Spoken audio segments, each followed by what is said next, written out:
Hey there, welcome to the Ambrose Show. I'm your host and your travel guide to the other side, Ambrose. Back again this week to talk. All right, let's get into it. What is this week's episode? Taking a little bit of a turn. You know, I do a lot of different things, so I like to talk about a lot of different things. I'm an intuitive interior decorator. I help people decorate their homes with all the traditional things you would think, the best paint color, the right couch to get, form and function for your room, all the things a traditional designer does.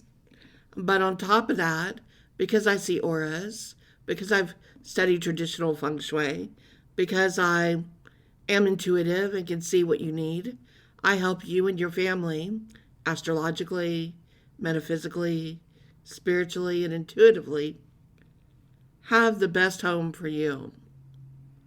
How to have the right colors, space, design, decor that's going to make the best good vibes you can have in your house. And that's what I do for a lot of people. And it's a lot of fun. So I know what color can do, and I know what good design can do to make a person feel happier, more at peace, calm in their home, make the home feel like a sanctuary or a retreat, make it feel like a great place to throw a party. I love to throw parties.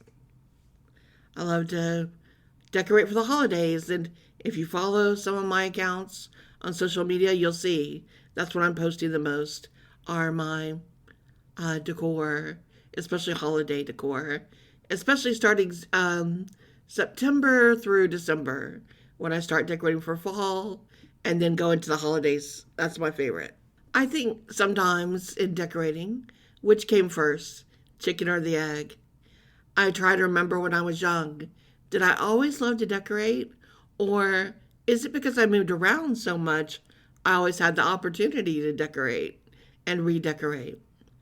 Because we moved a lot starting in my childhood, and I continued that into my adulthood, moving around quite a bit. So I think it's both, because I do remember decorating my childhood bedroom and being very particular about it, and then going to my grandmother's and decorating her place and wanting to move furniture around and how it would flow better and look better at both grandparents' houses. So it's always been in me, and I guess getting to move a lot has made it amazing because I got to live in all these different places around the country with a lot of different architecture. And so the homes themselves were very different, where had I stayed in one part of the country, I might have just thought, well, that's just what you do. This is just how it is. Living in a certain type of home. But where you live in different parts of the country, where the architecture is so completely different, you learn quickly that the house is the boss. The house tells you what to do, or you're going to look like a fool. So, I'll give you an example. For those of you that are old enough to remember, I want to say this was in the 90s, if I remember correctly. But there was a trend for a while with decor called Southwestern. And everybody decorated Southwestern, which for some people they took literally putting cactus and stuff in their house. And it was a style of furniture that looked very Southwestern. The fabrics, the prints, the pillows, the cushions on your sofa. The furniture was made to look, if you could afford the nicer furniture, it had a lot of handles that looked like buckles and things like that from the Southwest. If not, then they were painted on there, painted to look old and weathered. It had that, old Southwestern Arizona, a little bit into New Mexico. And that was the style. And it was a big style for a while when themes used to be a big deal like that. Not so much that way anymore. What's funny about it, and I never did it. I never could do the Southwestern, but I knew a lot of people that did. And I couldn't do it because it looks funny when you're not living in that area of the world. You're not living in the desert. You're not living in the old Southwest, but you've got everything done in Southwestern. Your house doesn't match it. Nothing inside looks right, but there it is, all this Southwestern Adobe style decor and geometric rug, the whole thing, like it just rode in off the desert of Arizona. Except you're in a different part of the country that makes no sense. And that's when you fight the house, because the house and the culture and the community kind of need to set the tone for what your house is going to look like. For today's episode, we're going to talk about moving and packing and getting ready to go somewhere new, and what works and what isn't going to work in that new house of yours, which hopefully will save you some time and energy and money. One of the areas of the country I've lived in is North Carolina. And North Carolina is kind of a catch-all state for people that move there. You've got people moving from the Northeast that are looking to go to a more seasonal, four seasons climate. And North Carolina is about halfway down for them. And it doesn't feel as scary for some of them. Some people in the Northeast, it's too big of a move to go all the way down to the South. That feels like too big of a change. So they'll go down to North Carolina, which is kind of right there in the in-between, to get used to it. And some of them bounce back up to North Carolina. What is a bounce? Well, I'll tell you, in North Carolina, they call these people halfbacks. And that's because there are a lot of other people who will move from the Northeast and go all the way down south, usually to Florida. And that's too extreme for them. It's too extreme in the difference of weather, people, culture, how you live, what you do. And they can't really settle. So they move what's called halfway back up to North Carolina. If you look at a map between the upper Northeast and the deepest South, Florida, if you halfway in the middle there is North Carolina. And so they call those people halfbacks. And there's a lot of them. They go halfway back. And so these people find there's a little bit more of some weather that they understand. And the houses are built a little bit similar to what they understand as well. So it feels not quite as different and easier to ease into. Most homes built in North Carolina these days, though, are what we would call contemporary.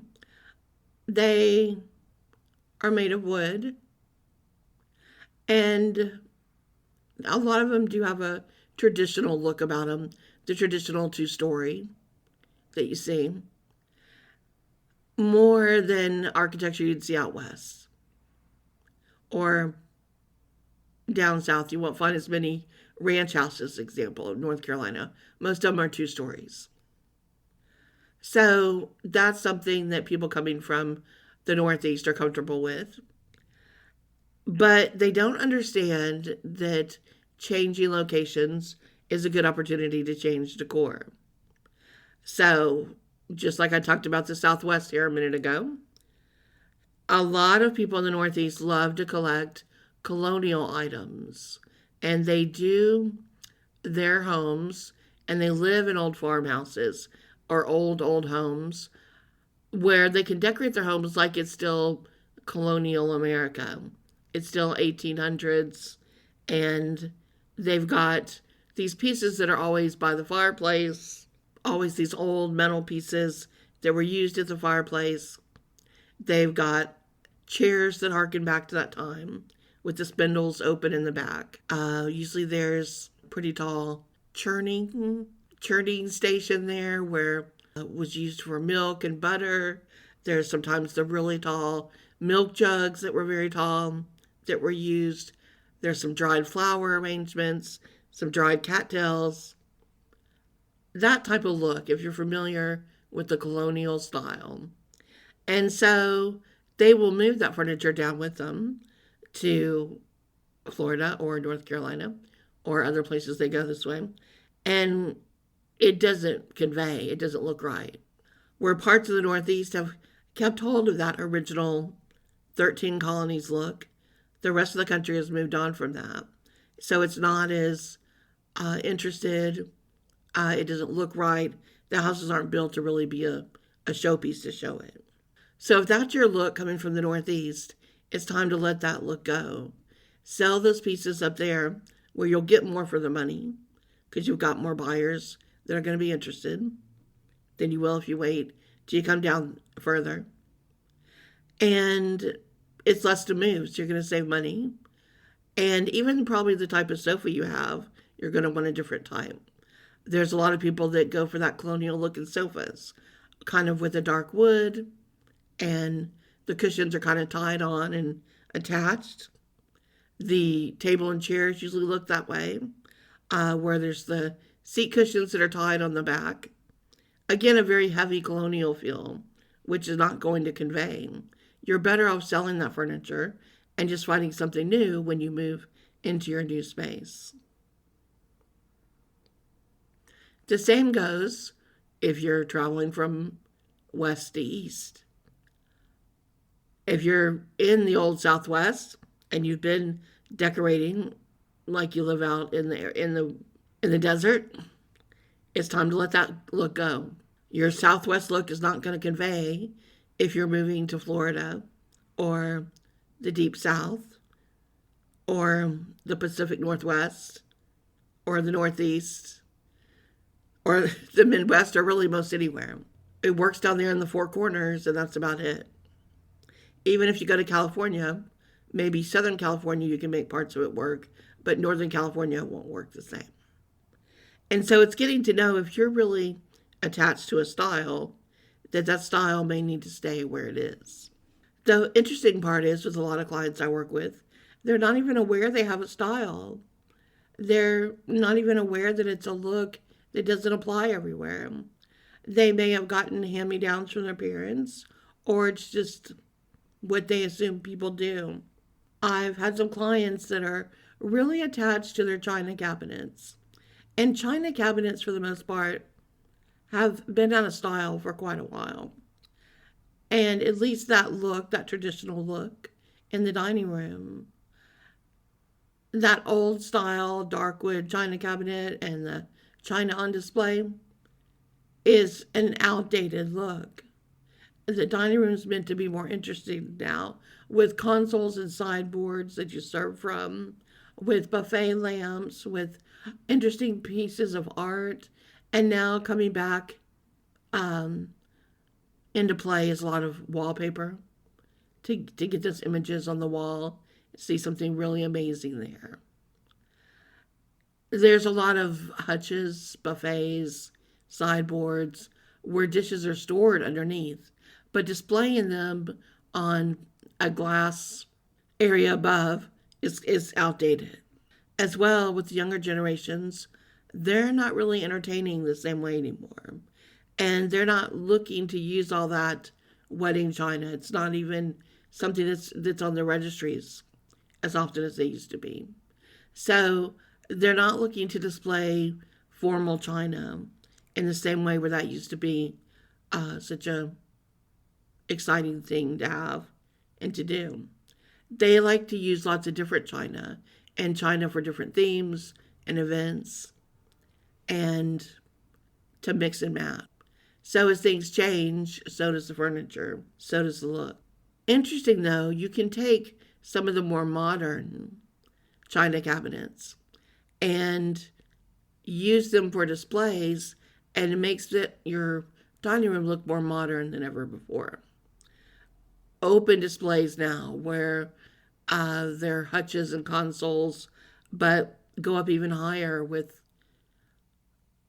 areas for books and where it almost looks like a bookcase there on display. Much more contemporary, much more interesting, but interesting in a classic way. You see that in fine homes in Europe where things were stored in this way. So it's going back to the classics again, which never really get old. I have two china cabinets, we'll call them, that I love, that are matching, and they don't look like your traditional cabinets. They're curved, they're arched, they have metal legs. Everything about them is round and curved, and they have lights inside of them, and they look very contemporary. And I use them in my office. I actually store office supplies in them. And that's a great way to change a look. Now, I can do that because they weren't made like a traditional china cabinet that's very square and boxy and has the glass with piping running through it. That gives it that look like, hey, I'm an old china cabinet. These look like display units that could have been used for anything. And the only way you can tell that they were built to be china is in the bottom there are drawers that are meant to open that would store plates. So when you look there, you're like, oh, okay, this was the original, but it doesn't have to be. So when you take a look around your home and you're looking to move, you need to think about where you're going and does it apply? Are your things neutral enough? Now, with neutral, it's not just color, it's texture, it's weight, it's the significance in the piece. So, for example, if you're moving somewhere very bright and light, and you're moving somewhere on the coast, down south, is your very heavy, clunky furniture going to work in your condo that's full of light and has a view of the water, and yet your couch is a very dark and heavy sofa? Is that look really going to convey? Is the heavy dining table you have going to be the right look? Or is it time to lighten it up with something else? What type of chairs? And chairs really age a table. They really can tell you a lot about a table by how the chairs look. Are they all upholstery? Do they have cane in them? Do they have slat backs? What shape are they? How are they bending? Are they tall? Are they short? So there's a lot of different designs for chairs in that way. And simply by looking at the age of the chair can show how old your table is or not. And so some things you can work with that are easier than others. Let's say you have Parsons chairs. A lot of people use Parsons chairs for their breakfast tables, not their formal dining table, but their breakfast table. And Parsons chairs are, if you don't know the word, if when you see a picture you'll know what I'm talking about. They have kind of skinny four legs, and the back just comes straight up, kind of in a rectangle shape. And they're easy to push into a table. They don't have arms. They're just very straight up. Most Parsons chairs you see have cloth on them, and usually with kind of a swingy material at the bottom that's folded, and they come in all kinds of colors, all kinds of patterns. And that's the great thing about a Parsons chair is you can get it in almost any material in the world, made as a slipcover that just pops over or attached directly to the chair. Parsons chairs usually are pretty affordable, so they're just an easy way to redo a table. So if you have Parsons chairs, you're in pretty good shape because you can easily pull that slipcover off or have that cover removed and buy from hundreds and hundreds of choices of lighter, brighter, breezier colors, or if you're going somewhere that was very light to a darker winter type place, same thing, to replace it with a heavier material like a velvet or a suede or leather. Anything can be made to fit the Parsons chair, and so you can have hundreds of different looks according. So that's a really good chair to buy if you're going to be moving around a lot or if you like to redecorate a lot. It's really fun, especially if you buy the slipcovers. You can get a neutral that you keep, on the chair mostly year round, but so easy to buy. Red velvet slipcovers for Christmas if you want, or silver slipcovers for a New Year's Eve party. You could just go so many different directions with Parsons chairs. So they're a great one to do that with. Now, when you're moving, this is when you really have to take a look at everything you have and say, where am I going with this? How much am I really attached? And first, you decide how you're moving. Are you moving yourself or are you having movers? And if it's a long move, which I'm kind of more talking about here, I'm talking about moves out of state, moves to different parts of the country where you really need to decide if that furniture is even going to look good or match and work in a new place. And when you do that, you're going to find out moving's pretty expensive. And sometimes it doesn't pay to move that bed you've had that's 15 years old, or with the headboard that you never really liked. And there's so many opportunities now for shopping online that you may just feel it's time to get something new and that looks better once you're in your new place and you can really see it. So at that point, when you're moving far away, the more you get rid of, the more you let go of, the easier the move and the cheaper the move. So you start, of course, with your closets. And you really got to be, or you have to have a friend, or call someone like me to really help you do a purge. And we all have bad habits of saying, one day I'm going to wear this again. Well, as we know, those one days when they come, we've forgotten about the thing in the back of the closet. Or it's so out of style now we wouldn't wear it anyway. And so we end up holding to things that just make the closet more cluttered. If it doesn't fit, it needs to go. And if it's out of style right now, it needs to go. Even if you're like, well, it'll come back in style again. Even when styles come back around, if you've noticed, they don't come exactly the same. So it's going to be different anyway, even if you were to go pick it out right now. Lace blouses are in style right now. If I had saved the lace blouses I used to wear from the 80s, they don't look the same. It wouldn't look the same. So it's good to let it go. It's the same, of course, for everyone in your home, including children, and especially in the bathroom and in the linen closet. Let go of the towels. Bring what you really need. Ones that aren't in great condition, let them go. In every room, you start with the closets and then you work your way outward. You start with closets and then you go to cabinets and then to drawers. And you really want to make inventory of what's staying and what's moving. And how I like to do this is I set up a inventory area, as I call it, outside of the room in a bigger room in the house. And I set up a folding table with 3 boxes or bags, and one is pack, one is giveaway, and one is throwaway. And the giveaway, if I'm going to have a yard sale or something, then I make that the yard sale pile, and then what doesn't go there goes to giveaway. But those are the 3 that I do. I set it up like that with those 3. The next thing I do is I buy markers in different colors. And I have a chart, and I give everyone in the house a color that's assigned to them. They write on their boxes in their color marker. So we know, and I can tell the movers, all the boxes that have words written on them in pink go to this room. All the ones that have green go to this room. All the ones...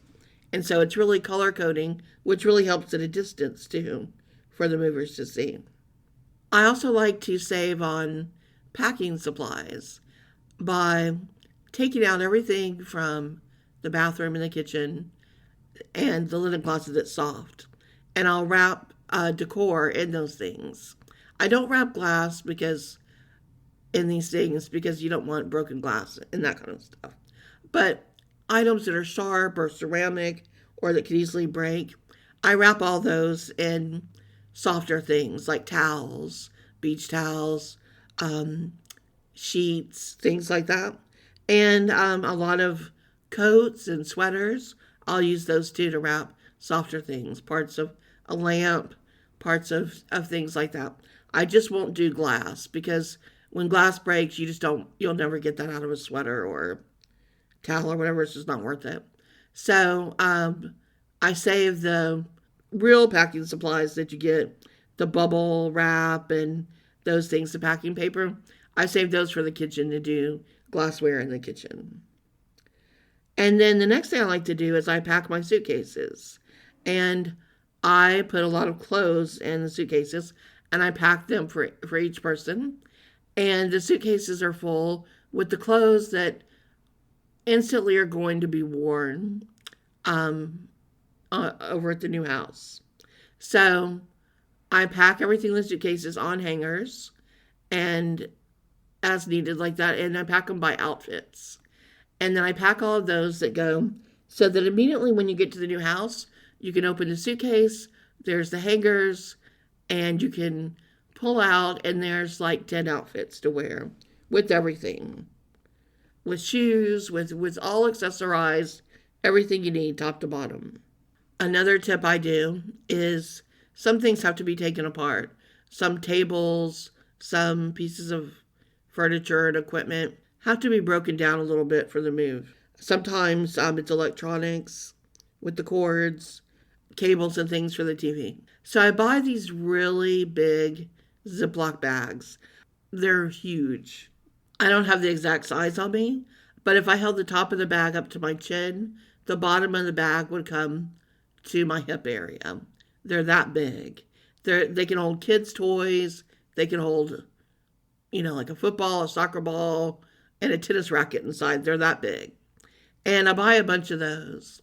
And so for the bigger things, like with big cables and cords and electronics, I put those in one of those bags to keep them together. And I also make notes. I I write on a Post-it note what this cord is for. Like this cord powers in the laptop. And I write that on a Post-it note. And I then tape that Post-it note to that cord. So when a person pulls it out, they can unpeel the Post-it note and read it and know exactly where it goes. I do this for all the loose cords and cables. So anyone that's unpacking can know immediately where to take that cord or cable and to put it with whatever electronic. For smaller things like that, when there's cords and and screws and Allen wrenches and things that are smaller but need to be used because they took down part of a table or part of something, I also write on Post-it notes and tape those to those screws or the Allen wrench or whatever is with it. And I put each set of screws and all of that in a separate little Ziploc, a tiny Ziploc, and then put all of those little Ziplocs into a big Ziploc where we can find all those together and be able to find that one box and pull everything out that takes everything that we need. Other thing I like to do is I take pictures of my TV and all of my computers, meaning how they were plugged in. I never remember exactly where the router goes and how things were plugged in the back, but when I take pictures and I pull it up on my phone, I know exactly that the red cord went here, white cord went here, and I'm able to pack it back up. There's always ways to pack within pack within pack. For example, do you have a lot of spices? If so, pack your spices in your pots and pans and then put the lid on your pot and just take some saran wrap and wrap it over so the top stays on and there's your spices inside. You can always do this with other things. You can take your silverware, wrap it in dish towels, put it in one of your bigger pots that you have, and then put the top on and saran wrap it. All these things kind of keep everything together in the same room and make it easier. So there's lots of little things like that you can do. Some people just keep their forks and knives in the utensil tray and then saran wrap that whole thing. They put a paper towels or a dish towel over it and then saran wrap it and put it in the bottom of a box. So you pull it out, there's all your silverware ready to go. Another thing I like to do is to use plastic bins for everything that's wet. Any cleaning supplies, laundry detergent, things coming from the bathroom, shampoos, all of that. They always get put in plastic bins and kept away from other things because not everything's gentle during a move. Some things get hit pretty hard, and those things can crack and leak.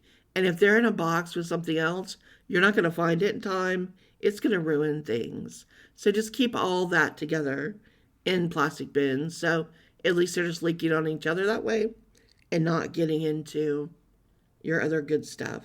Once you've moved and you're in the new place, it's time to take a minute and let the house talk to you and let it tell you how it wants to look. Your best bet is to unpack quickly, but decorate slowly. That means unpack things that you need to have. Unpack your clothes, unpack your kitchen, unpack your bathrooms. Pull your things out that you need. Get your couch situated somewhere just so that you can sit. Get your beds put together. But don't rush out right away and buy new comforters and new curtains and all those things. You want to wait on the decor. So make your house workable but not decorated. Keep it lean and mean for the moment. And the reason is you really need to spend a week in your house before you decide to decorate. You need to understand how your house works, how it lives. And how do you know this? Well, over a week's time, you first see how lighting works. How much natural light is in your house? Which windows does it come through the best? How dark does it get at night? Which areas are the darkest? Which areas need better lighting? And which areas already come with good lighting in the ceilings? You need to understand this. How are the floors working? Which ones really need rugs and which don't? Which have too many patterns? And if you've bought the place, are you going to be doing any remodeling right away? If you're about to tear out a floor or paint or redo wallpaper or new lighting, you're going to want to think about all that before you go buy anything because it's going to change a lot when you do. The biggest mistake I see in decorating is people who think they can piecemeal it. And you can always tell someone who's piecemealing it because their house looks like it. What is piecemeal? Well, it's a person who doesn't have a lot of vision and they're kind of all over the place. And either they don't have the budget or they want what they want and they don't understand how that's going to end up looking. So when you piecemeal, you look at a room, and for easy numbers, let's just say it's going to be $10,000 to do that room, to really do it start to finish. Maybe there's new crown molding you want, new lighting, new flooring, furniture, the works. And so you know realistically that's what it's going to cost. But you want a lot of things for a lot of rooms. And so you piecemeal. You're like, well, I'll get the floors done for now in all the rooms. But then I really want curtains in this room. And I really want a sofa for that room. And I really want lamps over here. And so you keep going between 3 to 5 rooms.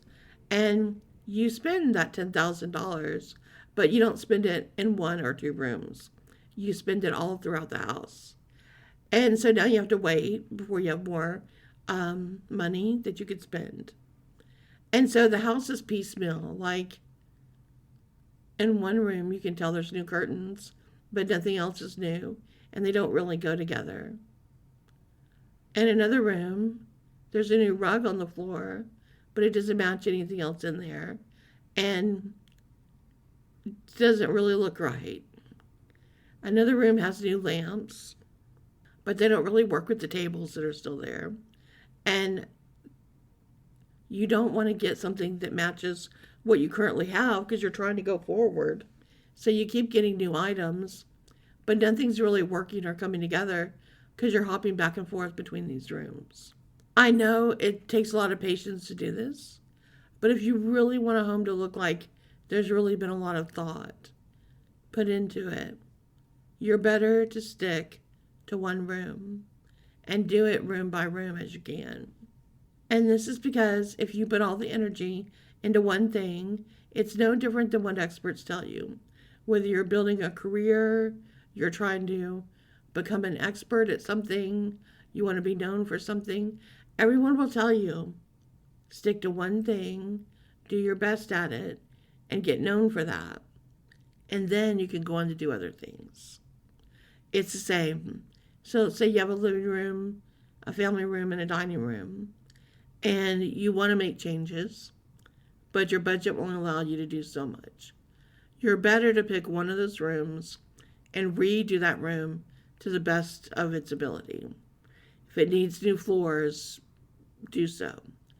If it needs painting, if it needs wallpapering, if it needs new shutters and blinds or curtains, if it needs popcorn scraped off the ceiling, if it needs new lighting above, all of that should be handled first.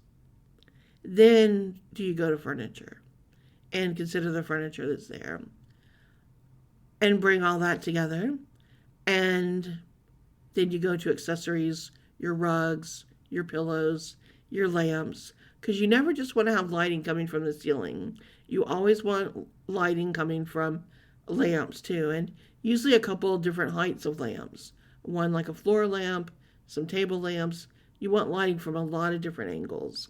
This is what makes a room warm and inviting. And so when you're down to picking all your accessories, your pillows, your rugs, that's when you're really bringing in your color and your color scheme for how that room is going to look. And as you pull all that together and you've put everything together in that one room, that room, if done right, is going to look like a very well decorated, finished product. It's going to be a room when people walk in and they're like, oh, wow, this room is amazing. And they'll stand there and they'll look at it for a minute like, I love those chairs. Where did you get those chairs? And those chairs are like a signature piece in the room because they tie everything together in the room that you've done with color and shape and telling the story of the room, telling the story of the house, what this house is made to look like, what the feeling is about. And so one room well done tells everyone who enters, I know my house. I understand its story. I understand its background. And I understand who it is and who it wishes to be. And I'm explaining that story in this room. And so then, as other people look at the other rooms in your home, and they see some that aren't as put together, they understand what you're doing. They understand that you're going room by room and that focusing to get everything done to the best it can be before you take on the next project. And so it's really easy for them to see and to visualize that, oh, which room are you doing next? And when they say that, you know they've got it. You know they see your vision and what you're doing. And you can go on to tell them, like, my next project is, whether it's the kitchen, breakfast area, or the family room, the dining room, wherever you're going, and then you envision and you share for them what you're doing in there, and they can see it with you because they've clearly seen what you've been able to do because it wasn't piecemeal. When you have new chairs in one room, new drapes in another, better lamps in a third, it's piecemeal. And what that looks like is that you don't know what you're doing and you're just kind of higgly-piggly is the word I use for it, higgly-piggly. And you're higgly-piggly just bouncing around going, I like this, I like this, I like this. But none of it comes together and tells the story. And so that's why it's so important to be patient. And whichever room you're going to do, put all the time and energy and focus into that room. Now, with any rule, there's always exceptions to the rule. If you're downstairs and you're wanting to redo the floors, and you're like, well, I'm going to do hardwood flooring. Then take your money and do the hardwood flooring everywhere you want to do it at the same time. Or the tile you want to do, whatever flooring you want to do. That should all be done at the same time to look the best. It's hard sometimes to get runs on things where you find that it's exactly the same in design. So if you're doing something big like a floor, do the floor. I recommend the same too if you're depopcorning. It's very messy to take that off the ceiling. If you're depopcorning, shut down the house and get it depopcorn. Get it done and get it over with. Other things you can do, section by section as you're doing a room. Painting, putting up molding, things like that, you can easily get done at different times. Floors, though, especially, try to do your floor at the same time. So all your tiles together, all your hardwood, whatever it is you're doing, get it all done at the same time. You'll be much happier with that, with the way it runs, with any problems. That's the best way to go on that. All right, well, these have been some tips about moving, packing, and starting over in a new part of the country. Might need to really look at your look and decide what's going to work for you.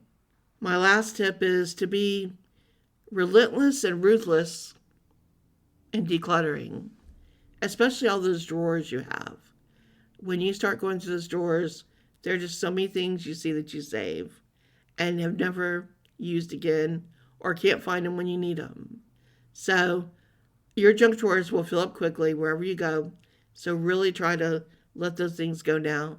Don't pay to move those things. It all adds up what you put. And especially in the kitchen, be relentless in not just the drawers, but the cabinets. How many pots and pans do you really have? And how many do you really need? Look at those. How many cups do you really need? We tend to save a lot of plastic cups from different places. How many do we really need to use? And you'll probably be gathering a new set of those before you know it at places you go in the future. So probably not a need to move those. Time to let them go. Time to look at these things and decide how many you really need. I once counted at a client's kitchen that they had no less than 12 spatulas. All different shapes and sizes. But I had to ask, do you really need that many spatulas? And they really cooked. It was funny. I think the kids use the spatulas more when they burn things on a sheet pan to get them out because they didn't cook a lot. So it's just things that added up over time. They had a potato masher. How many of you still have a potato masher? And how many of you still use that potato masher? Maybe some of you once a year at Thanksgiving do. I know a lot of people just mash with a fork these days. If you're a true chef, I don't begrudge you any of your tools, but a lot of people have a lot of things in their cabinets that don't get used. A lot of extra Rubbermaid or Tupperware that is missing lids, sitting up there that never gets used. A lot of things like that. It's a good time to really look through and ask yourself, do I really need to move these things and bring them with me? So I hope you enjoy your move and the packing and unpacking. And most of all, if you like learning about these things, I have an Intuitive Interior Decor school that teaches you more about color and form and function and texture and everything to do with decorating for the interior of your home. So check that out online at my website, exploreyourspirit.com, if you're interested. And as always, I'll be back next week talking about something, always talking about something to do with intuition in some way, and color and energy and form and function and purpose in life.